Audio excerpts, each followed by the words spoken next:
Welcome to a special 5-part Brave Feminine Leadership series where we dive into learning about ADHD. I'm joined by 5 successful female leaders who all have diagnosed ADHD. I'm deeply curious to understand their stories and both learn how they've learned to thrive in a neurotypical world and how, as leaders, we can keep building cultures where everyone belongs and reaches their highest potential. Today, I am absolutely thrilled to have Melissa Webster join me. Melissa, welcome. Hi there, Melissa. How are you? Really well. Let me share with everyone, Mel, who you are, and then we'll get into our conversation. So Mel Webster's a proudly neurodivergent and forward-thinking executive with 20 years of experience, spearheading improvements across operations, people and culture, and safety and quality within the community services and healthcare fields.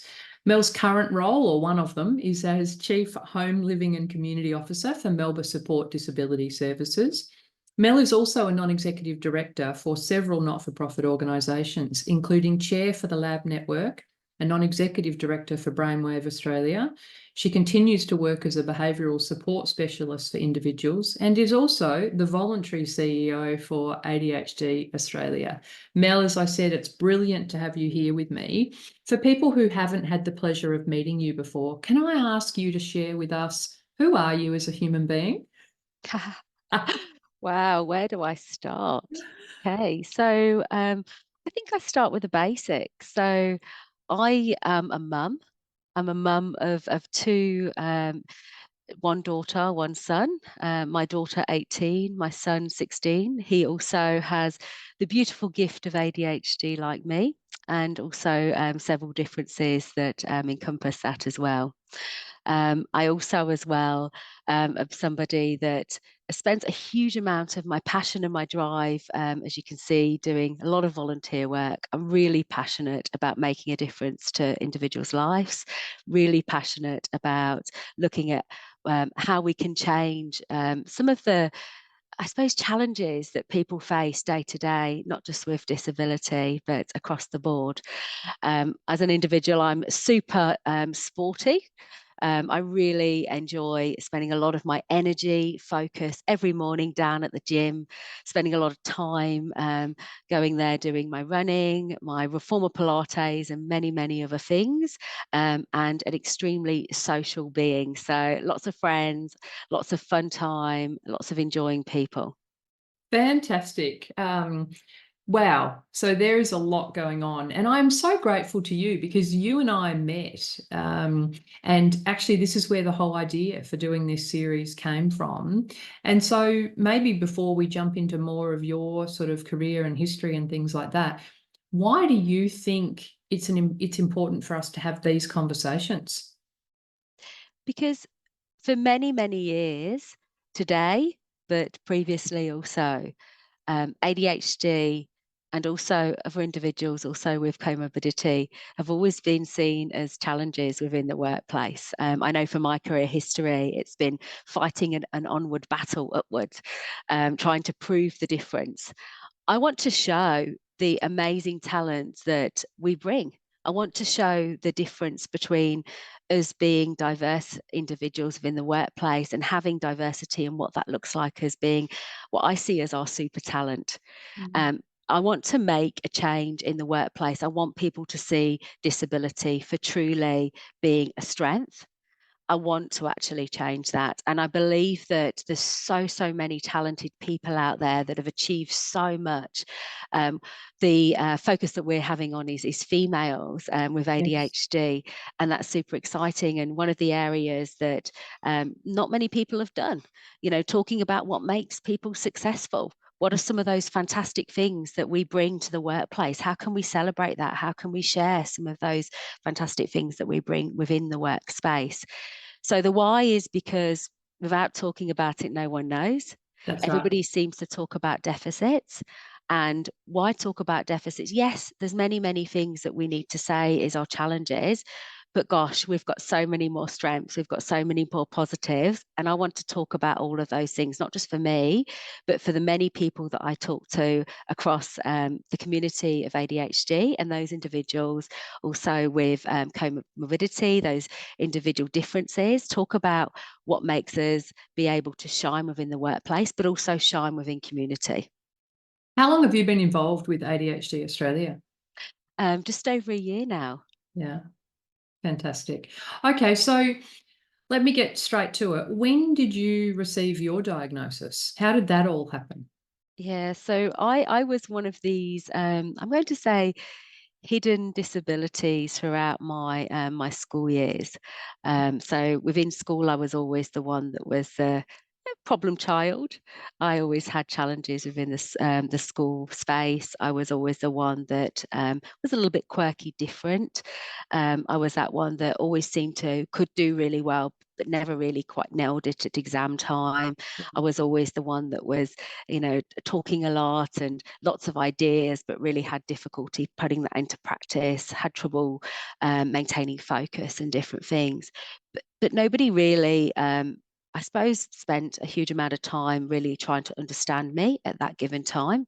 Being a female, it was always harder. I was never a problem like some boys were seen. I wasn't the one that was the naughty child. I was the one that was the talkative child, the one that was the one there that people liked, but was always going to be finding it hard within the school place. I didn't do well actually at school initially. They said at the time that really shocked because I was the one that was always answering lots of questions, sort of done so well, put it down to many, many different things at my time. But then what happened is I had a particular interest in people. So at the time I was working with people with disability through default. I was in particular working with people on the autism spectrum. And I had a super interest, which I now know is my ADHD. It's my hyperfocus. My hyperfocus was on people and learning about people. So through focusing in on learning about people, I was able to actually spend some significant time really, really studying people and learning about that, and was able to actually, through many different channels, make it to university. Mm-hmm. I had this lady that changed my life. Her name was Fiona White. She came to me and asked me the question, have I ever been diagnosed? Have I ever been looked into for any sort of diagnosis? At the time, questioned dyslexia, questioned also as well some of the challenges that may be faced with, but wasn't quite sure. Um, she believed in me, helped me to be able to not only get my diagnosis, but also to help me through university. She was absolutely a shining star. And the reason she was is not because I had anything any easier, but my learning style was very different. So Okay. once I'd had my diagnosis, what she actually did was spend quality time being able to help me to learn differently. So what that looked like in particular for me is not spending a huge amount of time in the classroom environment looking at the whiteboard, of which I couldn't see because I had problems with sensory sensitivity and many different things going on in my space.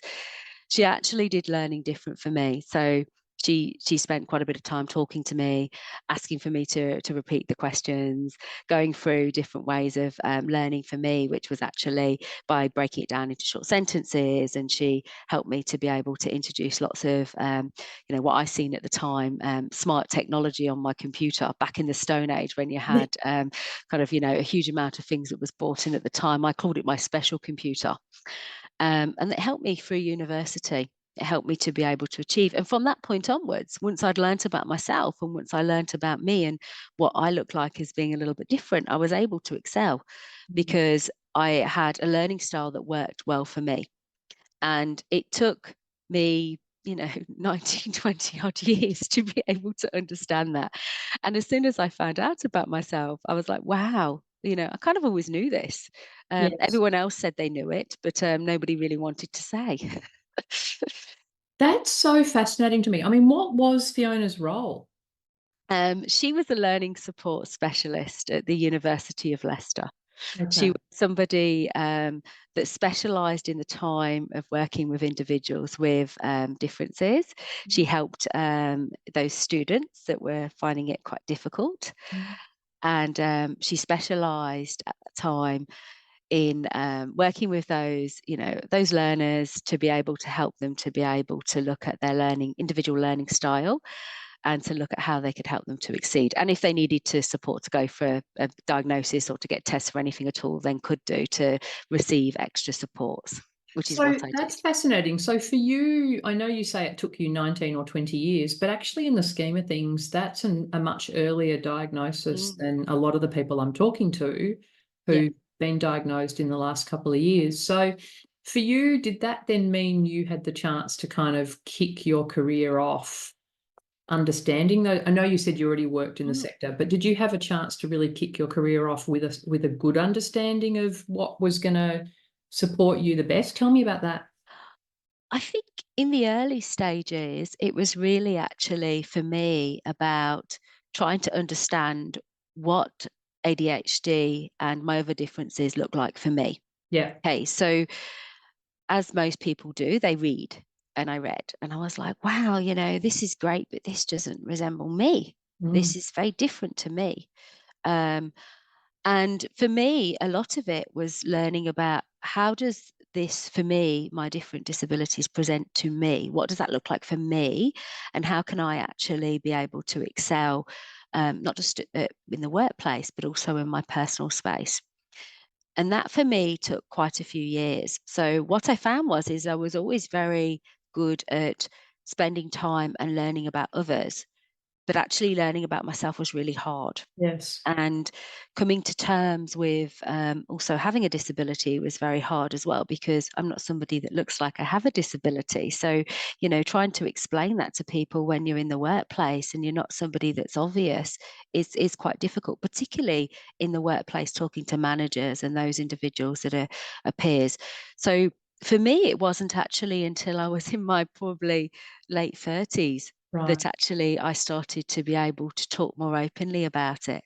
I actually found that for me, whilst I started to navigate and learn about myself and be able to focus really in and use it to my super strength, I still found it was very much a stigma. It was really hard in society talking about it. It was really hard in society, particularly as well as I was navigating into leadership roles, being able to say what that looks like, being open about it. Yes. People naturally, as you move into executive roles, were kind of, I was worried about, will people see this as going to be a problem? Would people see this as a negative? How do I explain this?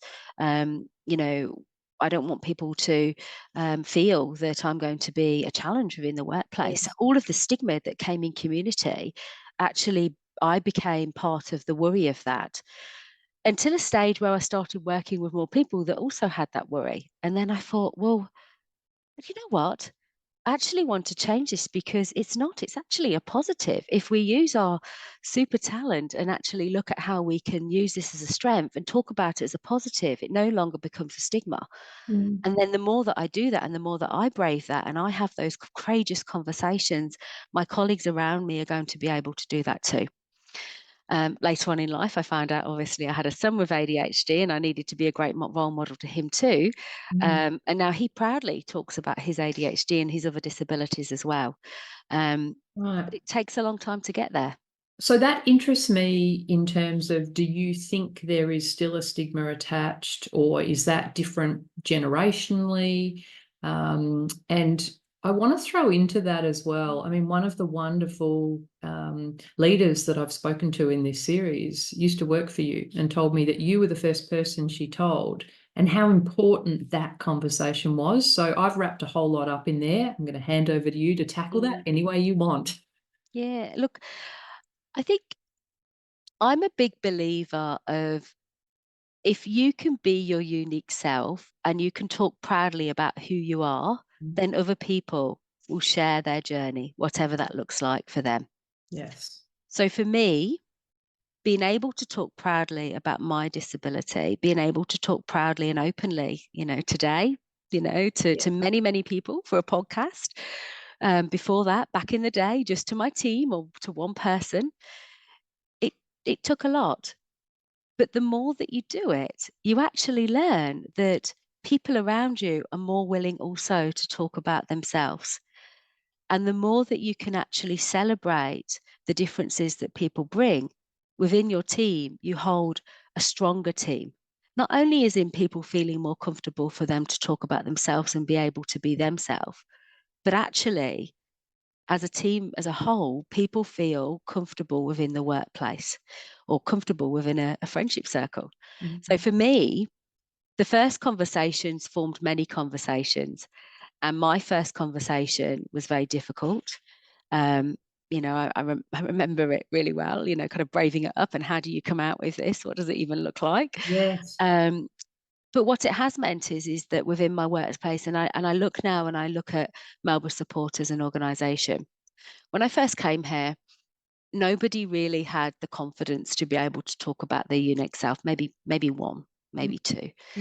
Since I've been able to talk about me, what that's actually meant is there's more and more people coming forward and going, hey, this is me, this is who I am.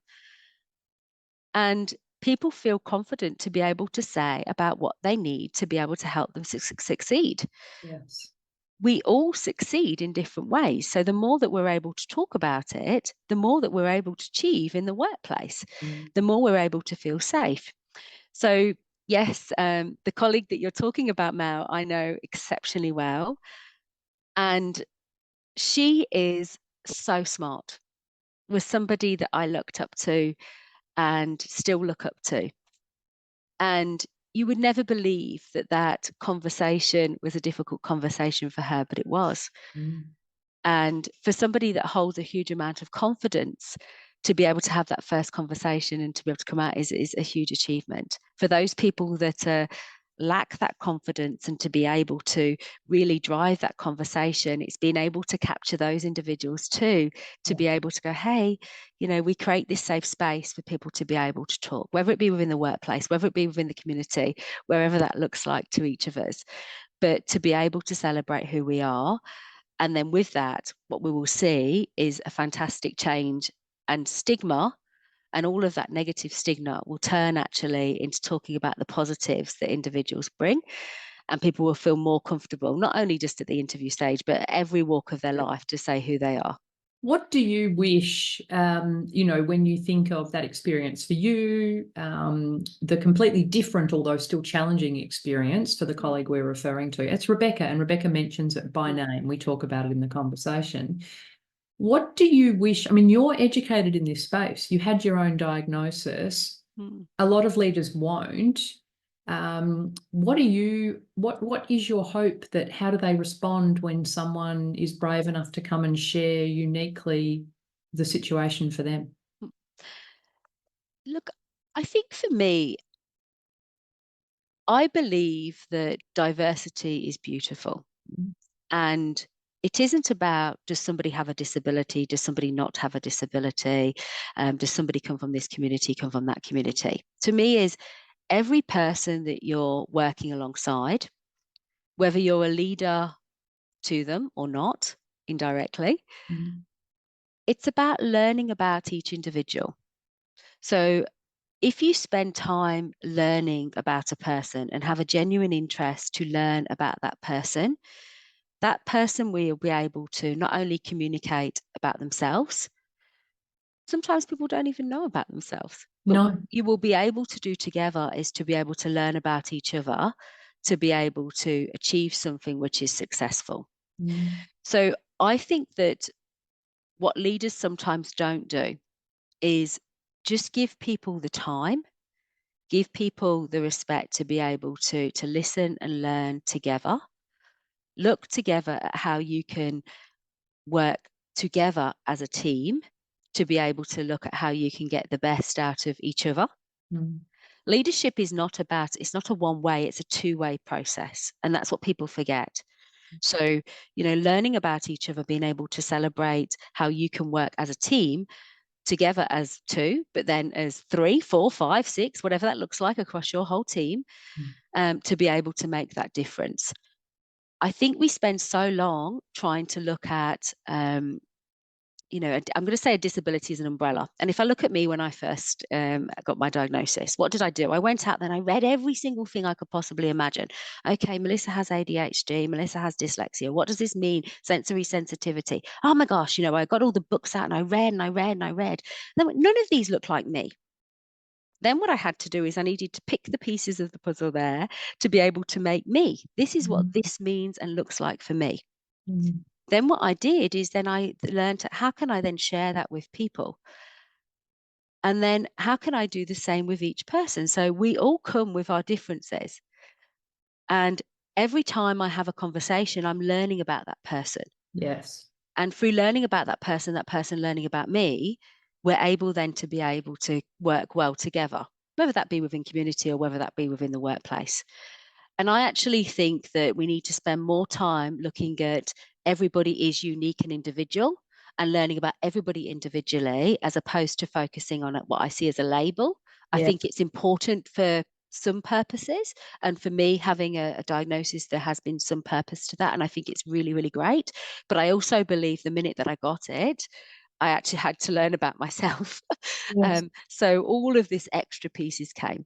So anybody that's a leader that wants to make a big difference and wants to do things differently within the workplace, just spend quality time getting to know your team.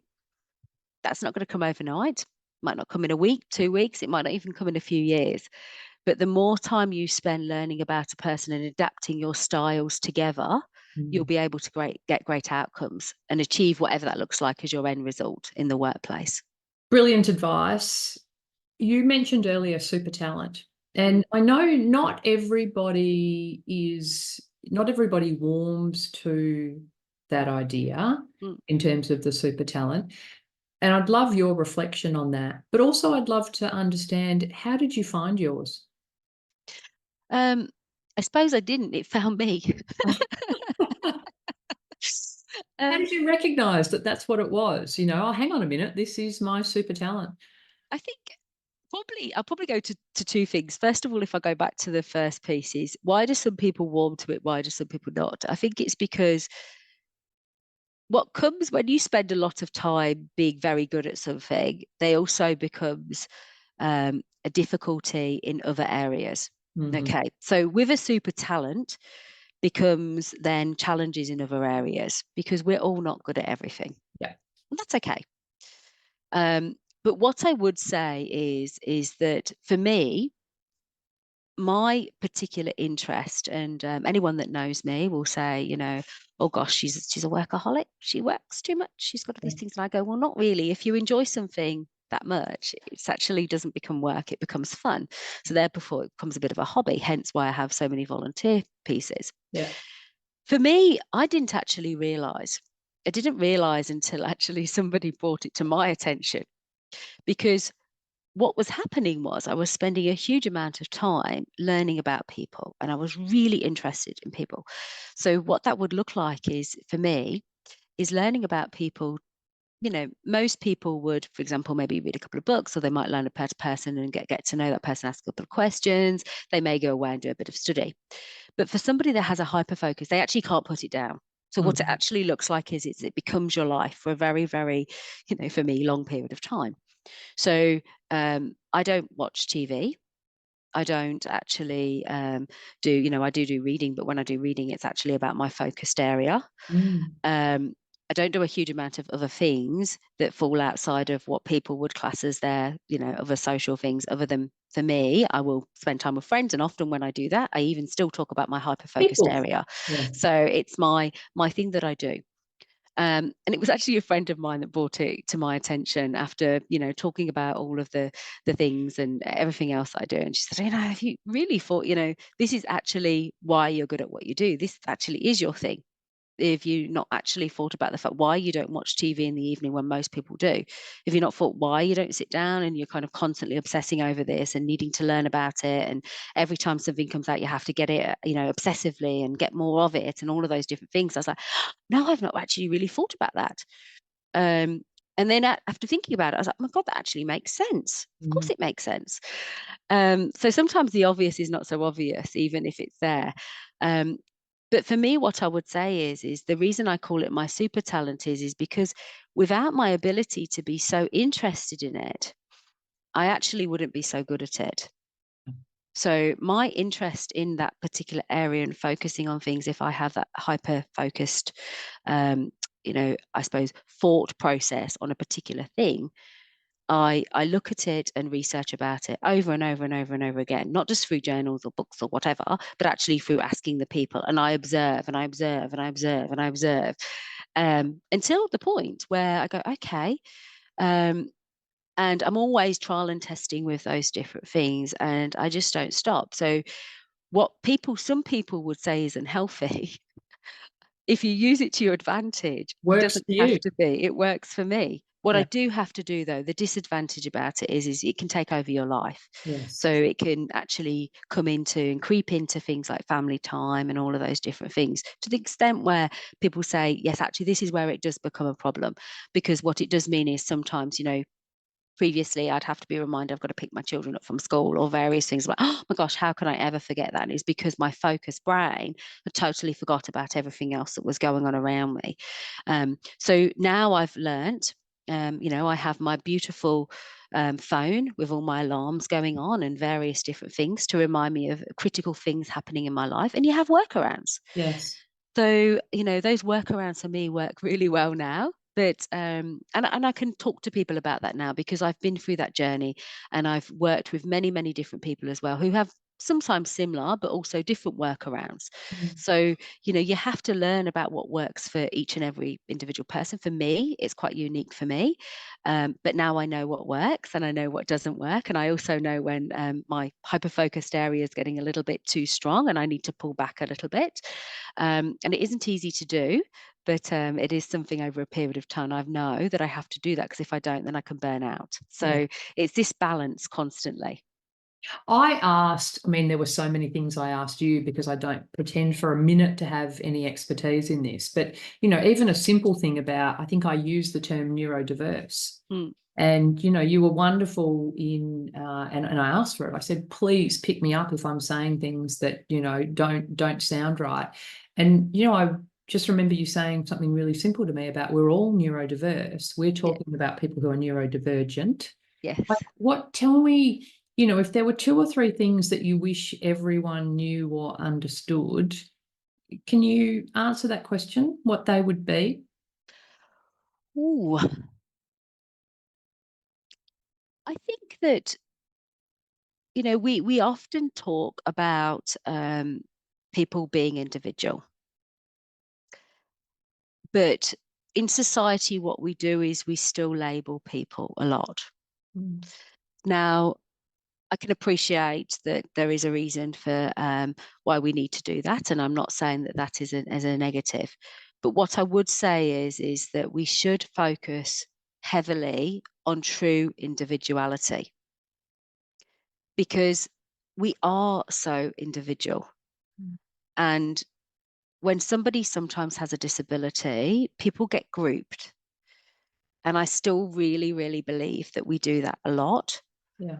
And that actually prevents people really truly achieving, because what it actually does is people then get to be given all the same strategies. And I'm going to use a classroom environment. In a classroom environment, children might have a particular diagnosis and they go, okay, these children have a diagnosis of autism spectrum disorder, or they might have a diagnosis of ADHD, or they might have, and then everybody gets given the same strategies. The Yes. same strategies do not work.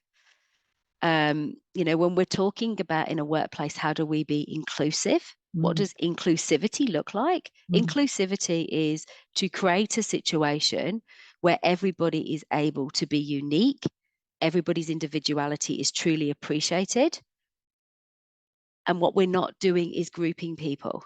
Mm. So without disability or other, everybody as they're coming through the door, whether that be a child in a classroom environment, whether that be a person into the work environment, we treat everybody as individual. We learn about a person, and therefore we're able to make strategies, adaptations, supports around that individual person.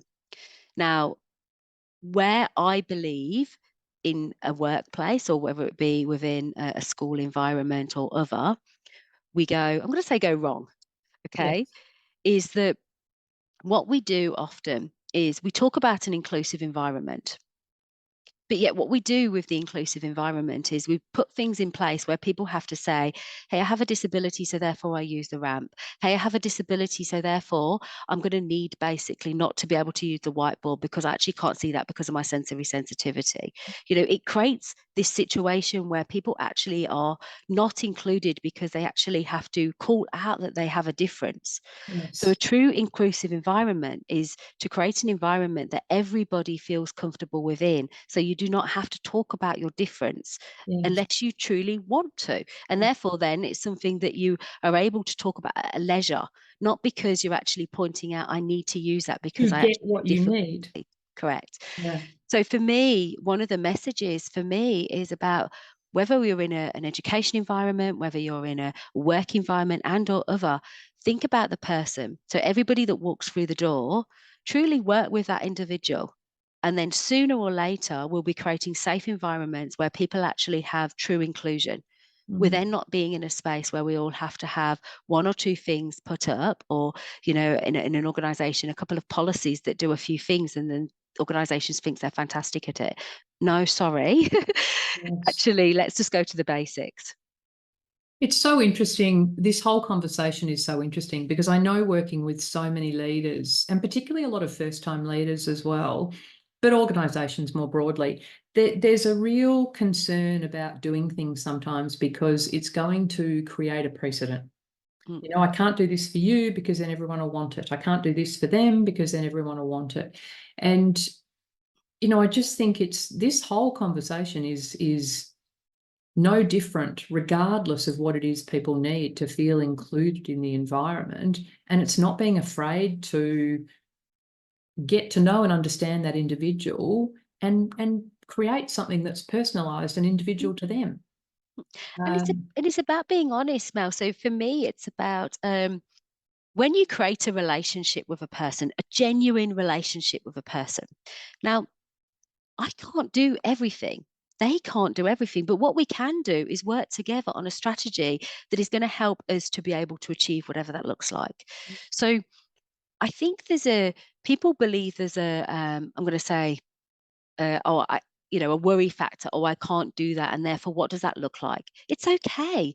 People do not expect you to do everything, but what people do expect you to be able to do is have a genuine relationship, be respectful, open up and commit to those things that you can achieve and work together on those things. And if you can't, come up with a solution.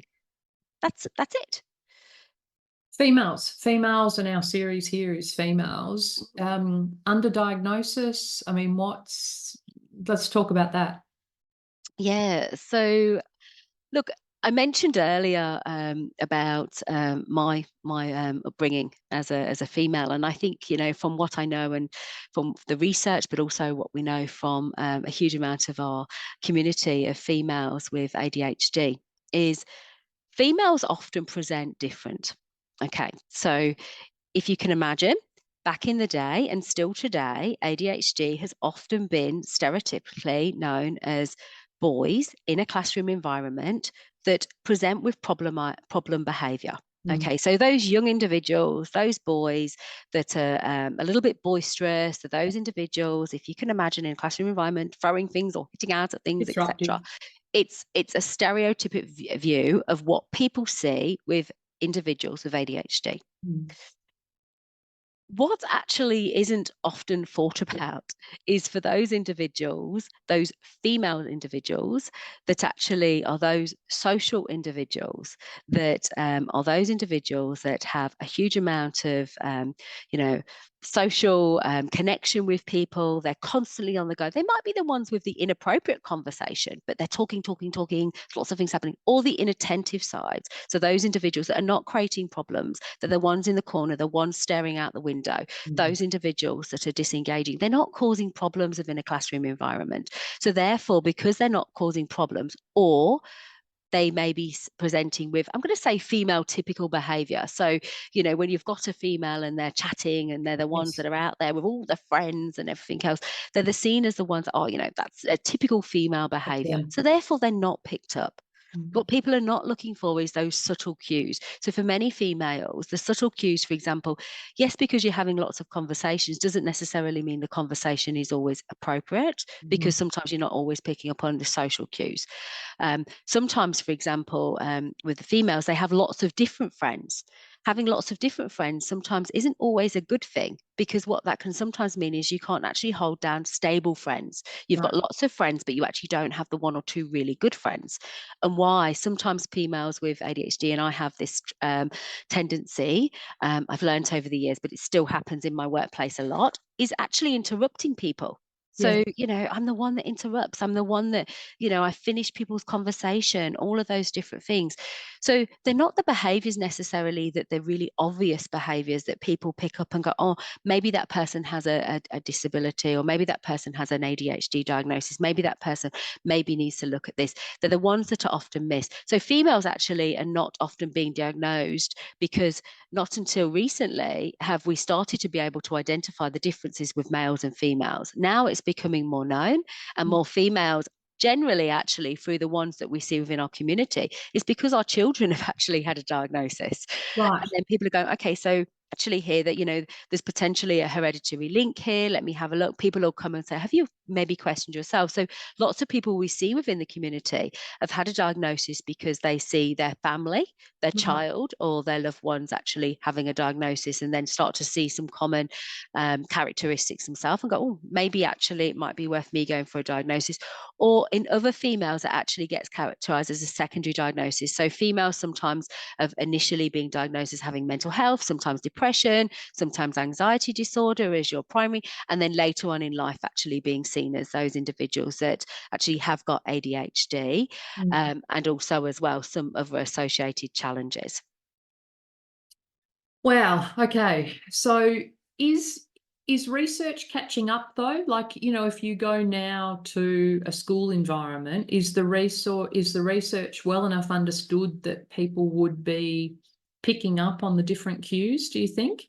Um, I know not, no. So Ah, can yeah. confidently say no. Mm. There's a lot of work that needs to be done. So there is a lot more research out there, yes. I still feel there's a lot of unknown in the not just the female ADHD space, but ADHD as a whole. How people present is different. My son and myself are chalk and cheese. Yes. Every single person that I meet with ADHD, and the colleagues that you've spoken to also as well, Yeah. chalk and cheese, we're completely different. So how is it that teachers are Yes. supposed to be in a space where they also know really, really different? Also, as well, we do know up until recently, one of the challenges has also been is if you actually had a diagnosis of autism spectrum disorder, you wasn't also able to have a secondary diagnosis of ADHD. So Right. up until 2012, one of the difficulties was actually around diagnosis. Now, we know there's a significant overlap with individuals with ADHD and also autism spectrum disorder. We do know also as well that some individuals with ADHD also have autism as well. Mm. We also know the other way around. But for many, many individuals for a significant period of time, people were being misdiagnosed. Some individuals were being diagnosed correctly, but they're not necessarily able to have a secondary diagnosis at that period of time. We also know as well that for many individuals, because of their, I'm going to say, challenges with their mental health, and mental health being more seen as the primary diagnosis that's impacting them, they've not been diagnosed necessarily with the area which was the initial challenged area, which is because they had ADHD and they've got all of these differences that has led to anxiety or led to other mental health. So there's been a lot of people that have been still struggling with diagnosis nowadays. There's a Yeah. lot of people that were misdiagnosed. We know that there's a lot of research still needed within the education space. There's a lot of teachers that are really struggling. A lot of teachers, when they're going through their and studying their degrees, they will do a specialist educational arm, but it doesn't specifically look at, for example, ADHD. We know that there's still a lot of challenges within the classroom environment, how to set up an appropriate classroom environment, how to to support children when you're in a space where you do not necessarily have, I'm going to say, some additional one-to-one supports in the classroom environment. Yes. And in the workplace, we've got a long way to go. So we have still a lot of barriers for people with physical disability in the workplace, but for those individuals that are neurodivergent, there's a huge amount of work that needs to happen. And most people that I talk to within community, and we know from the Senate inquiry feedback that we've had through the ADHD Senate inquiry, there is so many gaps when it comes to employers being able to support individuals with ADHD in the workplace. Okay, so ADHD Australia can actually offer some support in that regard. And I know I asked again, which even as you've fleshed out in this conversation now, I know is or was an ignorant question around, well, what can we give to employers to help them? And I think what we're really hearing now is that individuals are unique. A diagnosis is unique. There's not a set of one size fits all, take it off the shelf checklist that can support you in this regard. So it's a long, complex commitment to really getting to know the people in your workplace and then working out how to support people. Is that a fair statement?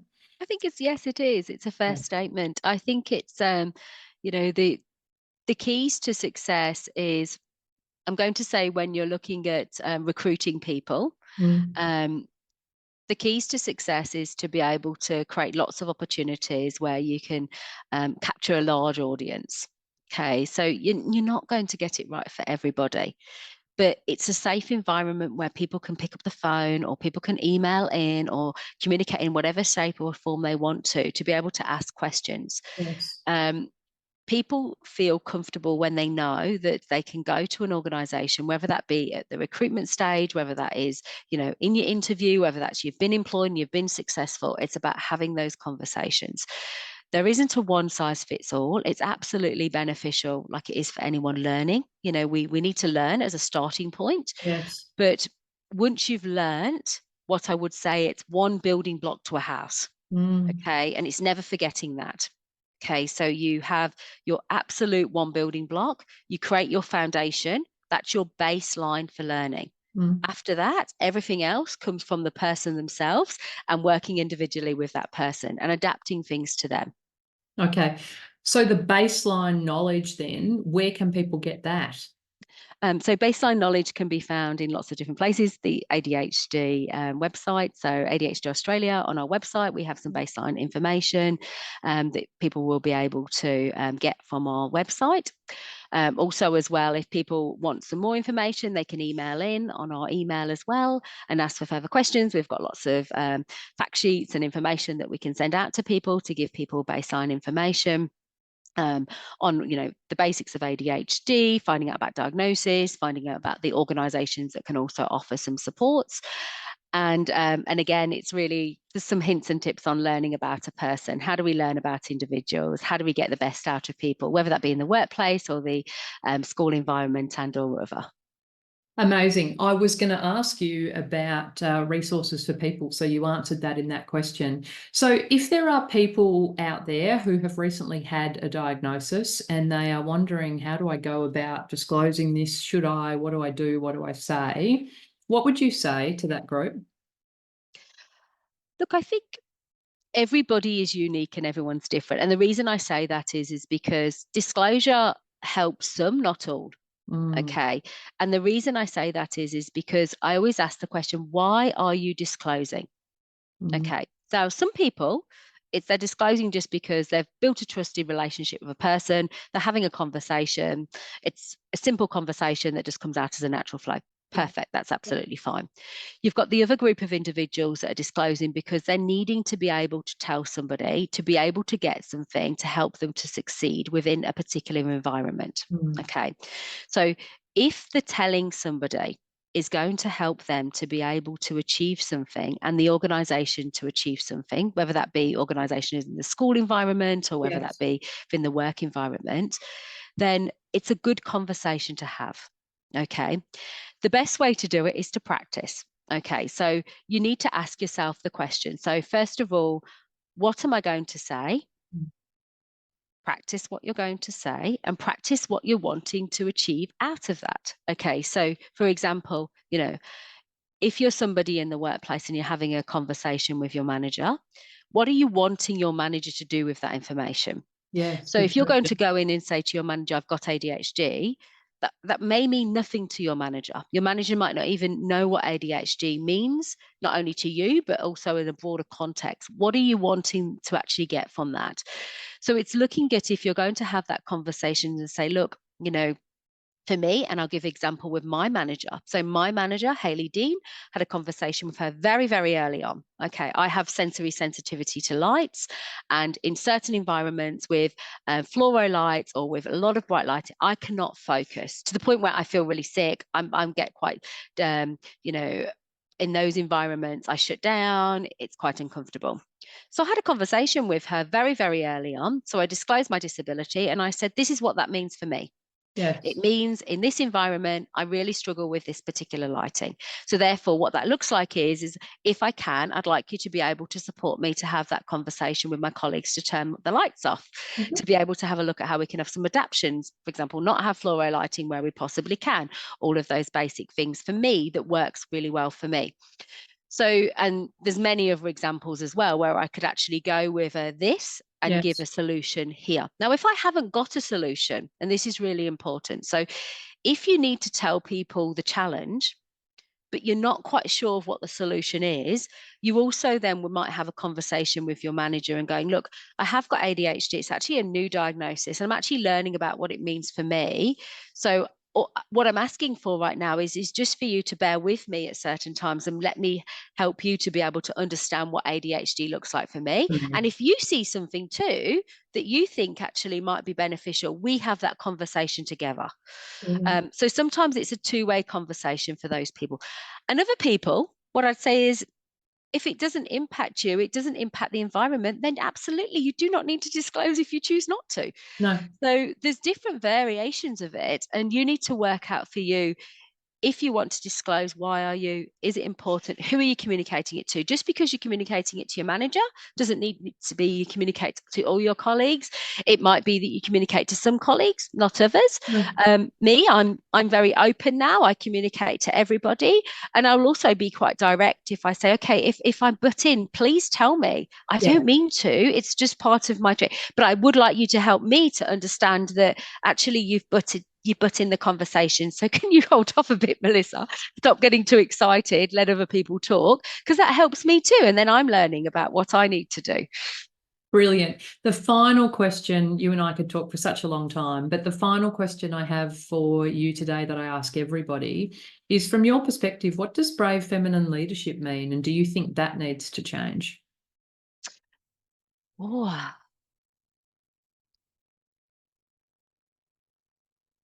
I wouldn't say needs to change. What I would say is that we need to talk about it more. I think that for me, being a brave female that is a successful leader, that is able to talk about it, will impact change. For me, talking about it in a positive light and not hiding away from challenges, and I've not hidden away from them today, but talking about who we are, how we can benefit organizations, and why being a female also has a point of difference in the leadership space, because men and females are very, very different. We're all different, but females and males are very different in the workplace. And for me, it's about having the confidence to be able to talk more, giving this space. Melissa, I think, creating this opportunity for us to be able to talk about who we are, how we are successful females within the workplace, why we are successful females in the workplace, and create more opportunities for other females to be able to celebrate their successes. I think that's the difference. That's what we need to do. Amazing. Thank you so much again, Mel, for inspiring and then helping me find all of the incredible leaders that we're talking to. I really appreciate you joining the conversation. Thank you.